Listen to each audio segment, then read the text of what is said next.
just like you have to really ask yourself, are you prepared to struggle for years? Most people only have a good maybe month or two in them. After that, they're like, you know what, forget this, I need some stability. And that other side is another side, baby. Come on, let's go for this ride. And just like that, we are back for another episode of the Nyree French YouTube. Okay, I'm gonna find my intro, whatever. I'm just really trying to find my flow with the YouTube stuff. And so I think right now I'm just in a space where I'm like, well, what should I really talk about week after week? And I think it's just natural to talk about the things that are happening in your life, the things that you're going through business-wise, relationship-wise, whatever that may be.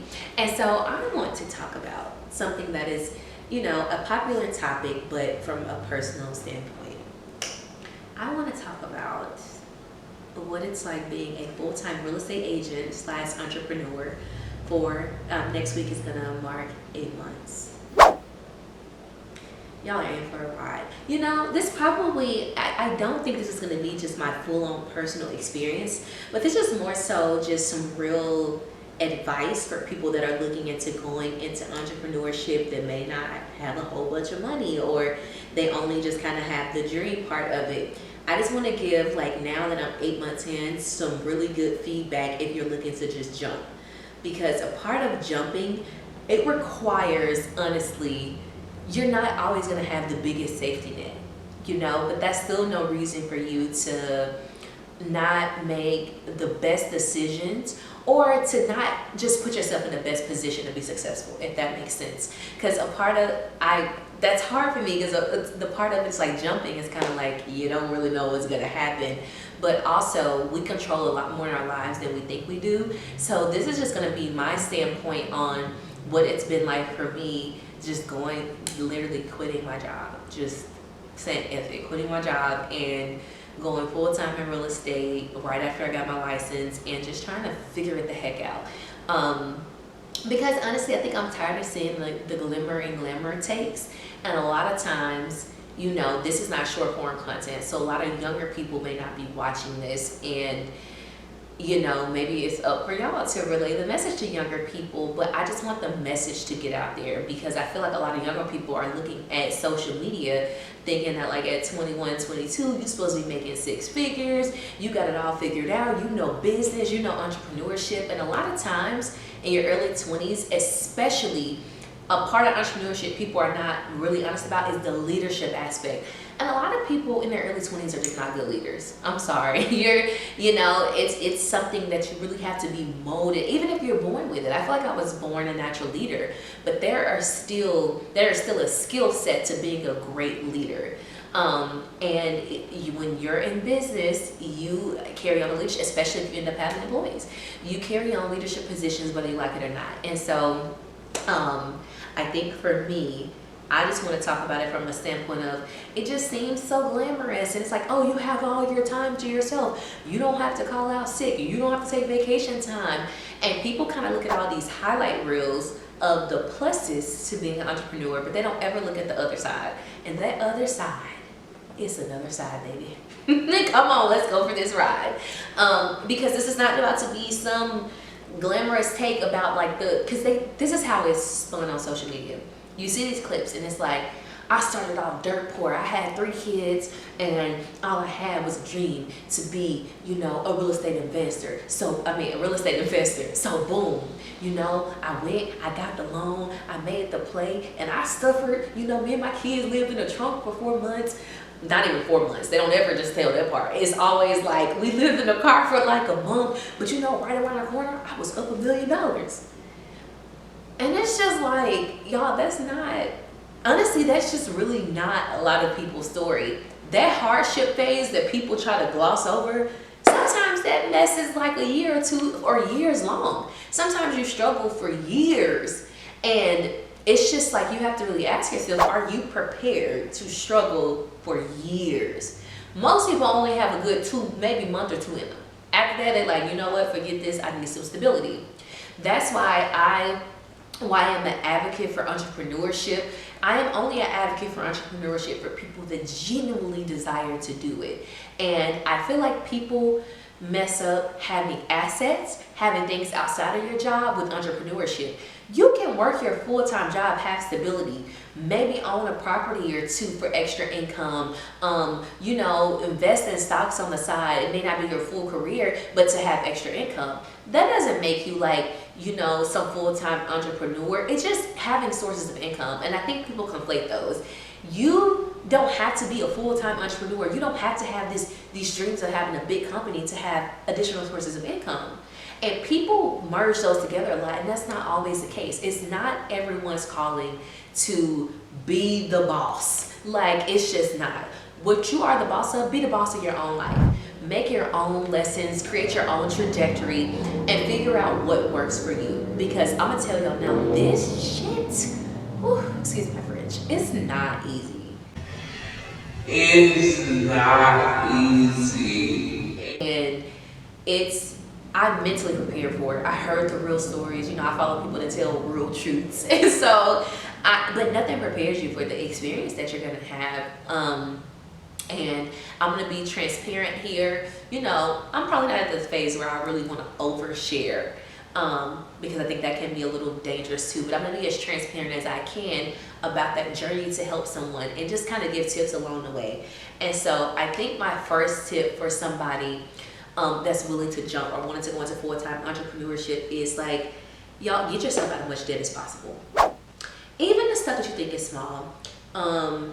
If I could just go back, even those 8 months, it's you think you're making a little bit of money when you're working in corporate and stuff, and they're never paying you what you're worth. Nobody's really paying you what you're worth. But with that money, it's I just remember, it's not that I was doing just a lot of frivolous things, but it's stuff that I deem small. I'm just going to have a budget of $60 on clothes for this month. I may put it on Afterpay. Shout out to Afterpay. But just that little $60 can go towards kind of paying your car insurance up. Nobody's car insurance is probably $60 unless you're 80, driving and having an accident in 20 years. But just thinking of it that way, hey, putting an extra $60 in my car insurance every month. That way when bills hit and I quit my job, hey, that's a little extra $60 in my pocket for car insurance every month. Does that make sense? The things that you deem even small debt, any payments, prepaying as much payments as you can, the loans that you may have not paid back, and of course we're not talking about student loans, we're talking about maybe some personal loans or whatever debt that you have. Consolidating that as much as possible, even if it's throwing a couple of hundred. You want, as a full-time entrepreneur, you don't know where you're going to end up. You want your credit and your name to be as good as possible starting off, so that if your back is against the wall and you have to open up another credit card or you have to get a loan, you want to make sure that you can qualify for that, because you don't ever really know what's going to happen. And that would be my number one step. Just stuff that I felt was small that I was spending maybe $100 on. It's man, you could have prepaid some stuff and put an extra $100 in your pocket, because $100, let's be real, y'all, you go to the grocery store, $100 now it might get you just where you need to be for the next week and a half. So it's when you're chasing a dream, every $100, every $20, every dollar counts. So that's my number one. Get yourself out of as much debt as possible. Number two, and this is something I've always been good at, hide money from yourself. Yes, you have to. It takes discipline to look at money in an account, from your savings. Always, of course, make sure you put money in your savings. That was something I've always been very disciplined in. My uncle made me start doing that in college. Make sure you're saving. But when I say hide money from yourself, I mean this. So I used to work in nightlife all the time. I just always had an extra job because I didn't really like going out like that. So I'm oh, you know what? That's going out. You're already working kind of at the lounges, and I can just make money instead of being out. You can if you feel like drinking, you kind of drink. If you don't, at least you're making money. So what I would do on weekends is I would work at lounges, local bar, whatever. And, a lot of that you get cash tips. So I stopped spending the money. I started putting money in cash. Get your little box, get your little envelope at your house, and just put cash in there. Y'all, I don't care if it's $20. Sometimes when you get a little extra dollar that's sitting in your glove box in your car or something, and you get the extra money, you have some cash, just start putting cash up.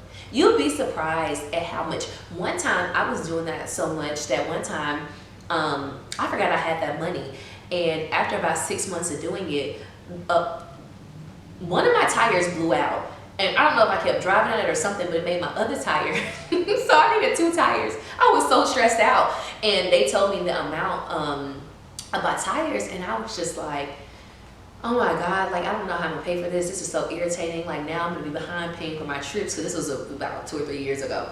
And y'all, I kid you not, my friend was like, well, you know, we work at the lounge together. She was like, you know, you can, I mean, just work this weekend and use that money, and then work the next weekend. You just can't spend that extra money. And then I remembered, I was like, oh my God, I have cash. Y'all, when I tell y'all I went to the jar, I didn't even empty it all out. I really didn't. And so I had enough to cover those 2 tires and to get them like done. I was like, oh, look at me.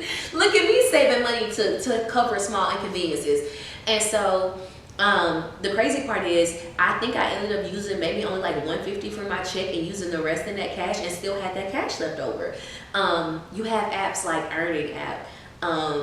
When I get money, I'll go into that app and I'll just put like $20 in there when I get paid, because sometimes you'd be surprised. Like sometimes I was like, man, I need to get a little bit of extra gas money. Like, let me go in this app. And I went in there one time, it was like $60 in there. I was like, I'm gonna keep doing this, you know? And that's just something I think I automated it. Okay, sorry, my camera went off. So yes, I just automated actually using little apps like Earning, like having just multiple pots of money. Imagine having multiple emergency funds, and if something happens.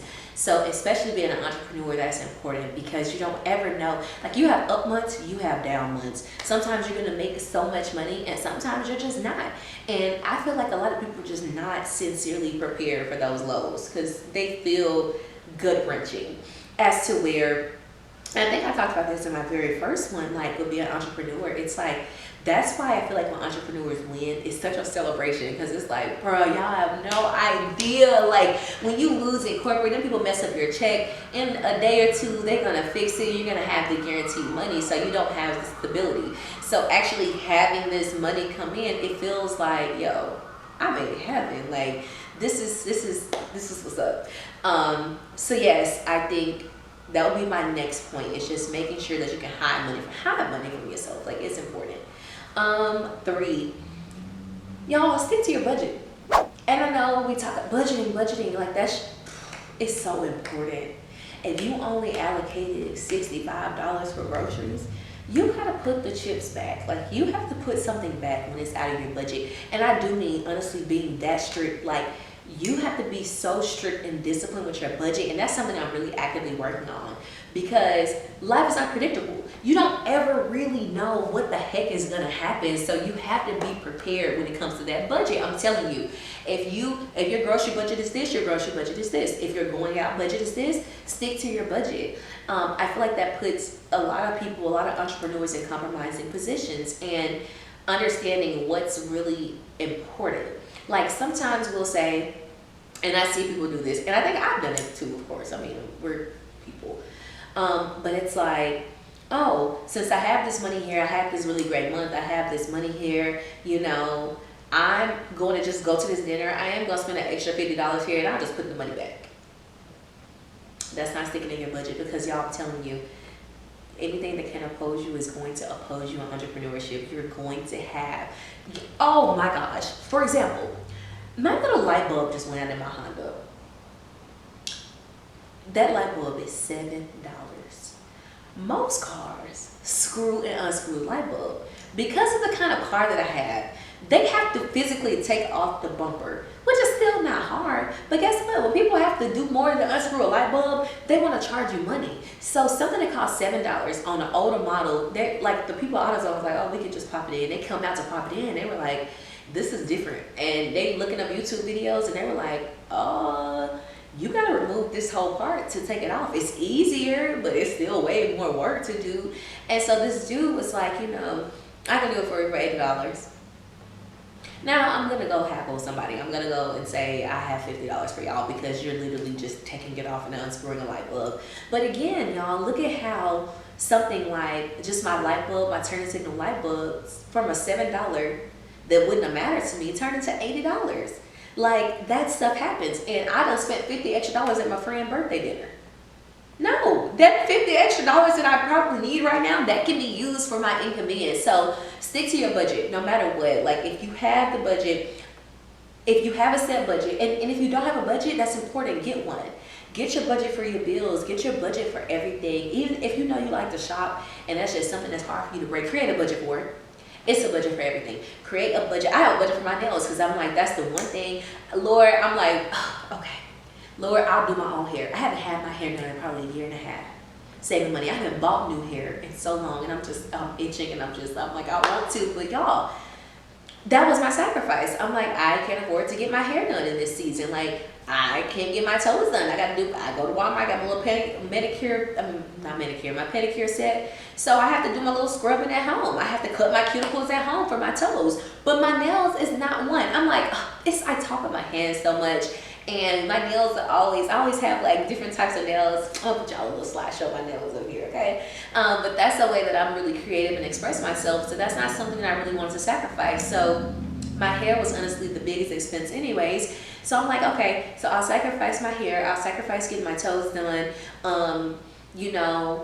I'll sacrifice, I think it was something else beauty wise that I don't know if it was my like eyebrows. I stopped getting them done so much a long time ago anyways, but I sacrificed like 3 big beauty expenses, and it's like, but I really wanted my nails done, so my nails is in a budget. I don't go outside that budget. I said if I get too creative with my design, I know it's intricate and my nail tech's gonna charge a lot, I'm like, hey, how much is this? If it's over my budget, I'm like, okay, I'll switch to something simpler, or I'm trying to work within this budget, tell me what I can get for this. And that sucks, y'all, but when you're an entrepreneur, you're in a position where you're sacrificing now so that later you can do what the heck you want to do. And a lot of people don't have that discipline. That's important. It's important for you to say, hey, I'm going to sacrifice now. Like, you have to sacrifice something. And I think that's why a lot of businesses, they say, fail within the first 5 years, because we want it all. You want to quit your job and make $1 million in a month, and that's not most people's story. It's just not realistic.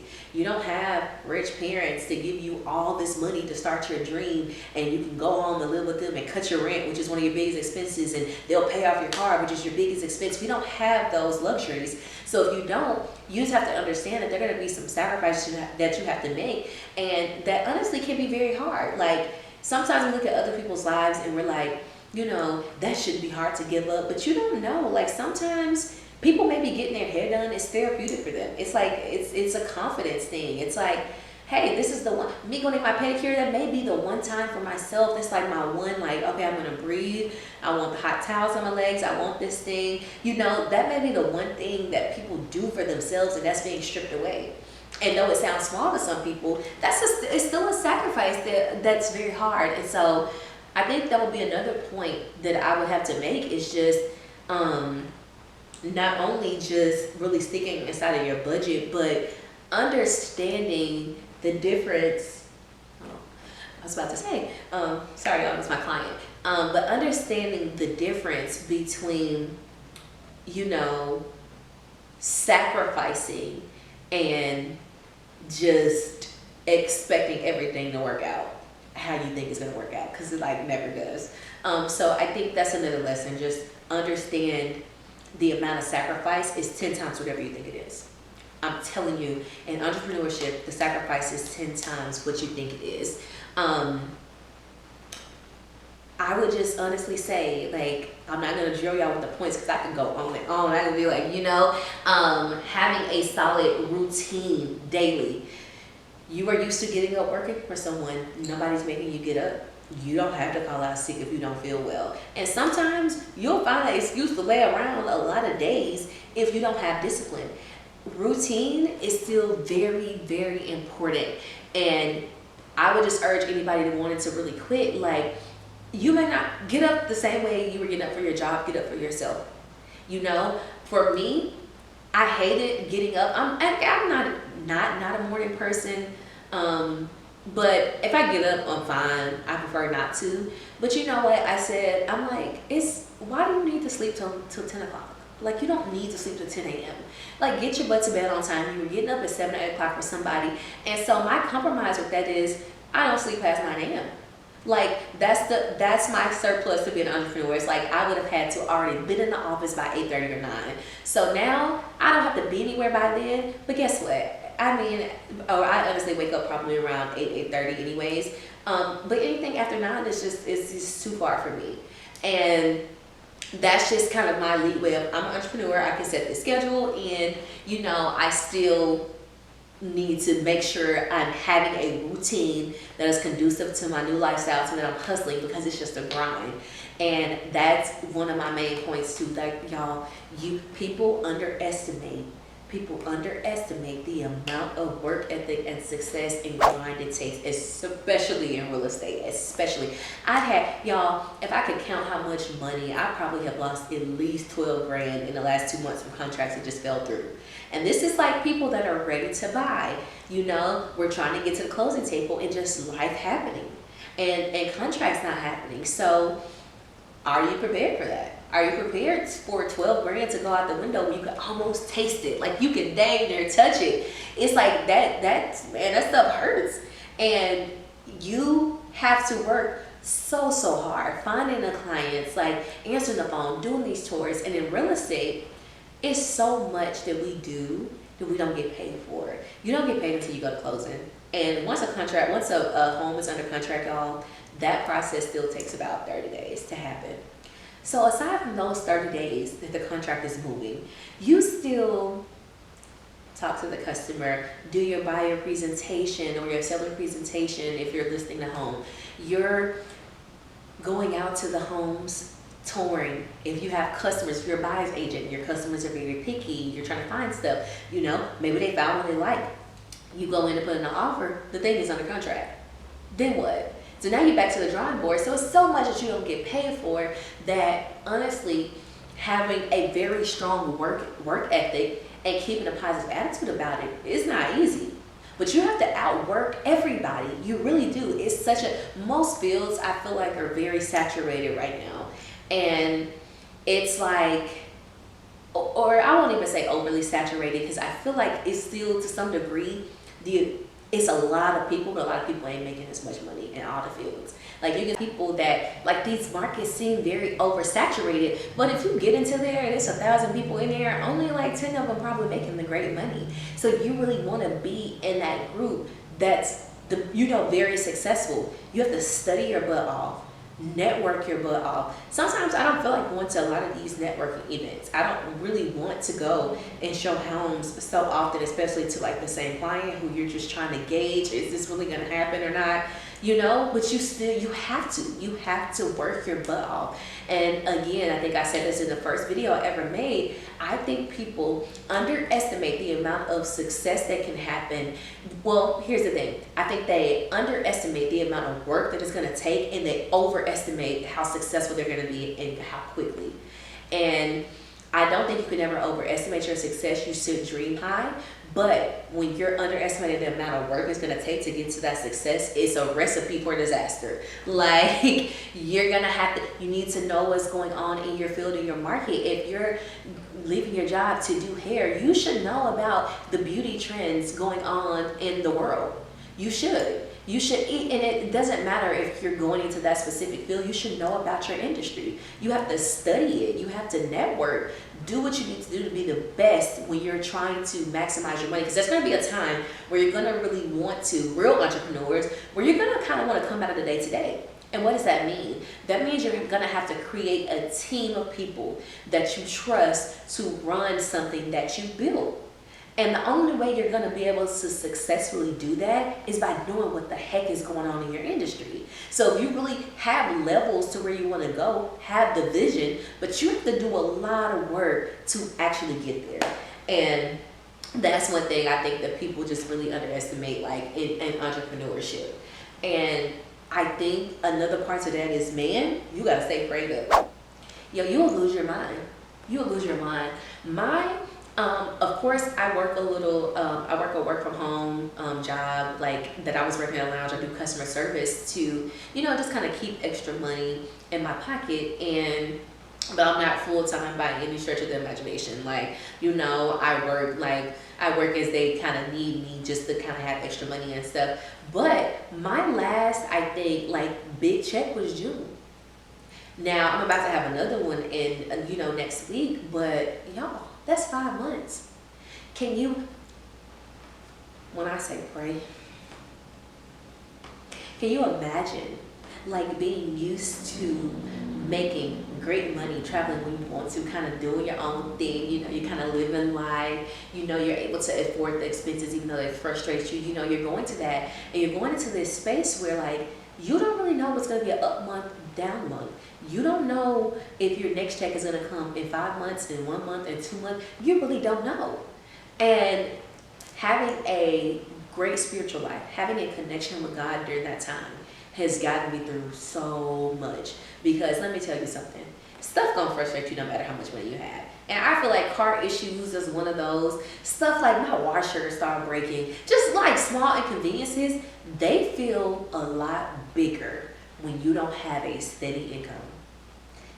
They feel huge. You like, you really don't want any inconveniences happening in your life, and even though you know they're gonna happen, when they happen, it feels way bigger than it does when you have more stability.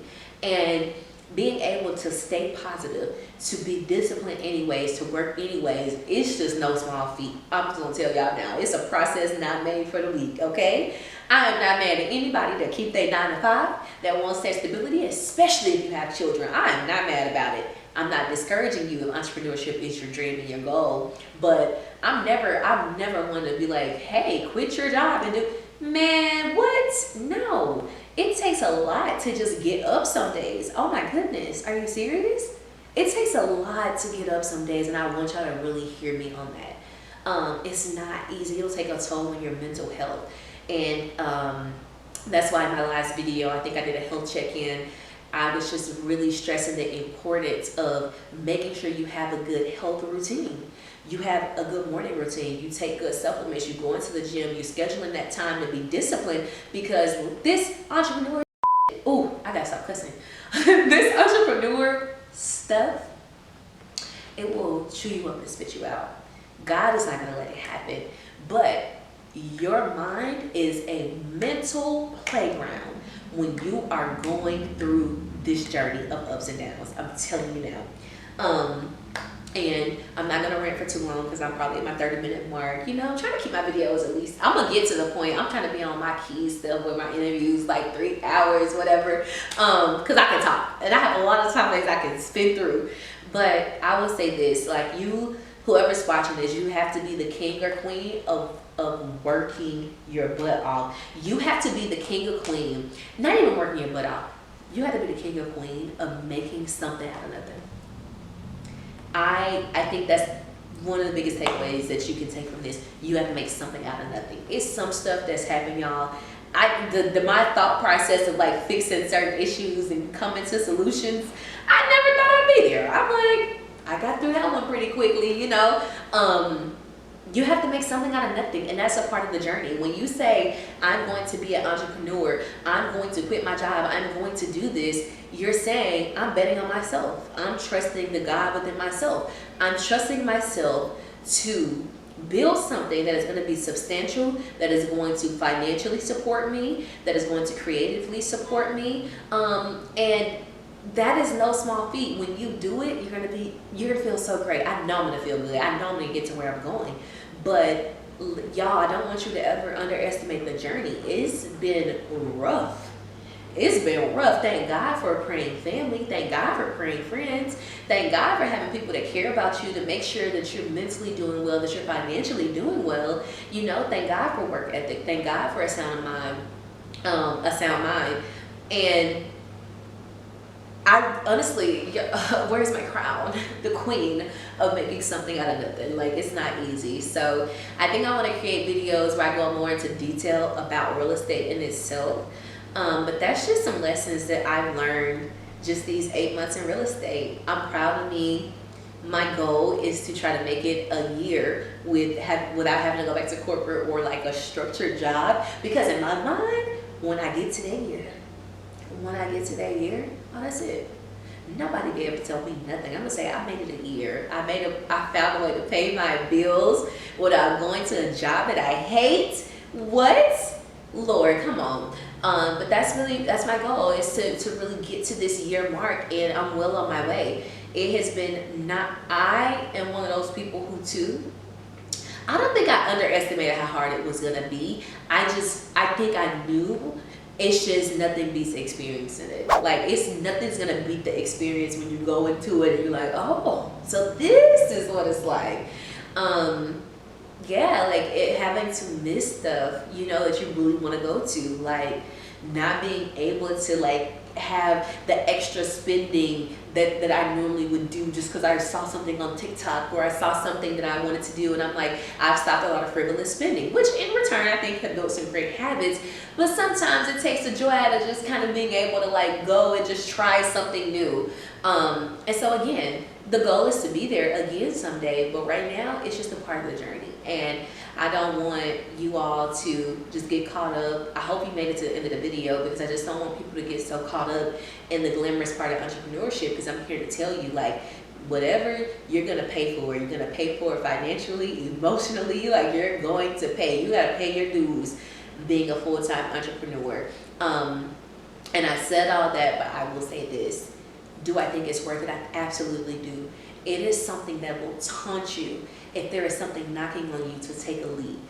Do it. I just encourage you to do it in the best way possible. We live in a time where we have unlimited resources. You have access to make more money in so many different ways. So if you have to stay for 6 months to get some debts down so that you can jump into entrepreneurship just a halfway leg up, do what you have to do. We live in a time where if you're going to jump, you have an opportunity to just do it in the best way possible. You know, you're always going to be scared. It's just the truth. You're going to be scared. It's a leap. You're going to go through a lot because that's a part of it, but you can still prepare yourself for the jump that you're about to make. So if that's something that you want to do, I encourage you. You're going to be okay. You know, pray about that thing. Work your butt off. Do what you have to do. Be an expert in your field. Make the money. Make the money. And you know what? I'll see you at the top. I'll see you at the top because I'm going to get there. Like, for sure. I don't have an option. Like, at this point, I'm deep in it. I'm 8 months in. And the sad part is I probably haven't even scraped the surface of what I'm going to go through. But Lord, I can't even think that far right now. So, I'm just going to enjoy where I am now. And honestly, I hope you all do the same. So if there's anything else I need to talk about on my YouTube, y'all let me know. Thank you for tuning in. And y'all be blessed. I hope that entrepreneurship provides you with the... also, I did talk about this a little bit, but also if you can dabble in your industry while you're still working at whatever job you're at, do that too. Because you'll get an idea of what it's going to look like. And I feel like that's always helpful too. But yes, I really hope that entrepreneurship brings you the financial stability that you want. I hope it feeds your creative spirit. I hope it feeds you in all the ways that you need it to. Just understand that just like the journey you're probably on now, working for someone, that's not easy. Entrepreneurship equally is not easy as well. So just make sure that you're making the right decision and do what's best for you, man. Do what you have to do. Make your plan, write it down, pray over that thing, and make it happen. And you're gonna be just okay. So that's it. That's all. Toodles, y'all.